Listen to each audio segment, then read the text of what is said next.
अब मैं आप लोगों को प्रहलाद जी के राज तिलक की कथा सुनाने जा रही हूँ। प्रहलाद जी का राज तिलक करना तथा त्रिपुर दहन की कथा।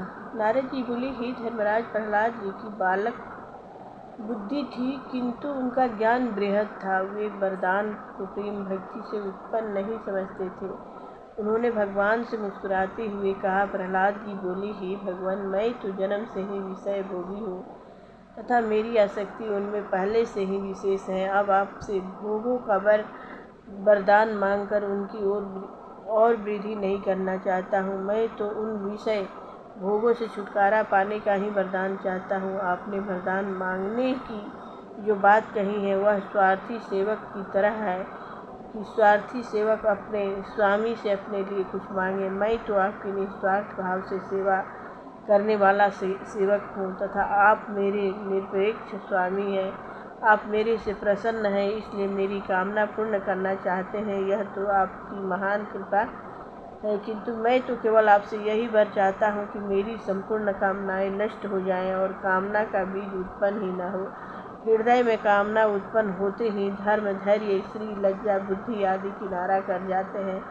जब मनुष्य की कामना नष्ट हो जाती है तभी भगवान की प्राप्ति होती है। मैं आपके चरणों में बार बार नमस्कार करता हूँ। भगवान नरसिंह जी बोले, हे बेटा, तुम्हें किसी वस्तु की कामना नहीं है, फिर भी तुम मेरी आज्ञा से एक मनवंतर तक इस लोक का राज कर भोगना स्वीकार करो। डरना नहीं, मैं ही समस्त प्राणियों में व्याप्त हूँ।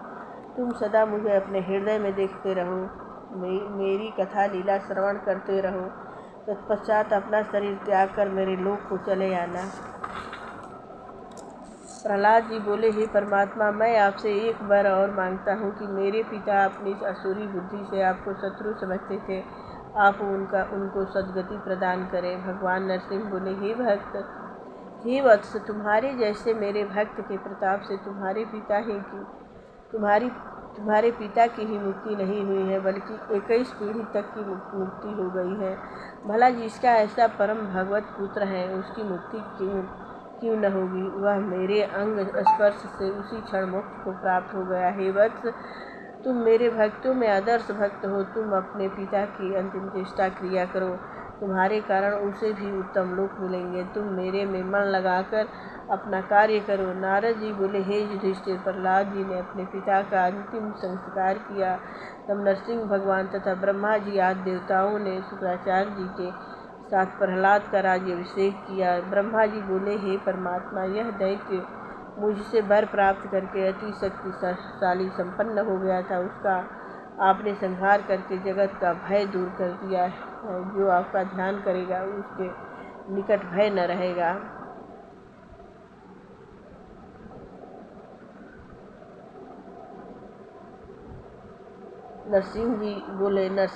श्री नरसिंह जी बोले, हे ब्रह्मा जी, आप ऐसे दैत्य को ऐसा वर न दिया करें।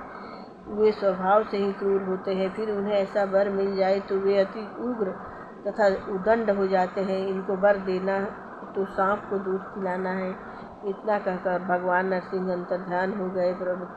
तत्पश्चात प्रहलाद जी ने ब्रह्मा जी तथा सब देवों की पूजा की तथा मस्तक टेक कर प्रणाम किया। सब देवता लोग प्रहलाद जी को शुभ आशीर्वाद देकर अपने अपने लोक को चले गए। हे धर्मराज, ये दोनों भाई त्रेता युग में रावण, कुंभकर्ण तथा द्वापर में शिशुपाल दंतवक्र हुए, जो भगवान कृष्ण चंद्र के हाथ से मारे गए। नारद जी बोले, हे धर्मराज, इन्हीं भगवान कृष्ण ने त्रिपुर दहन के समय शंकर जी का कष्ट दूर किया था। धर्मराज बोले, हे ब्राह्मण, भगवान शंकर जी ने त्रिपुर दहन कैसे किया, यह कथा हमें अवश्य सुनाए। तब नारद जी बोले, धर्मराज, मैं दानव ने तीनों विमान, एक सोने का, एक चांदी का, एक लोहे का, ऐसे बनाए थे कि वे तीनों पूरों के समान प्रतीत होते थे। उनमें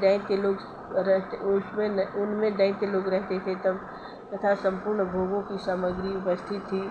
वे 3 पुर आकाश में उड़ते रहते थे और वे दानव देवताओं को नष्ट करते रहते थे। जब देवताओं ने भगवान शंकर के पास जाकर प्रार्थना की कि ये असुर इन तीनों पुरियों में बैठकर हमें नष्ट किए दे रहा है, तब शंकर जी ने उन तीनों पुरियों को नष्ट करने का देवताओं को वचन दिया और भगवान शंकर ने अपने बाणों से उन तीनों पुरों को दैत्यों को मार कर नीचे गिरा दिया। वह महामायावी मय दानव उन मरे हुए को उठा कर ले गया और उन्हें अमृत के कुएं में डालकर फिर जीवित कर दिया।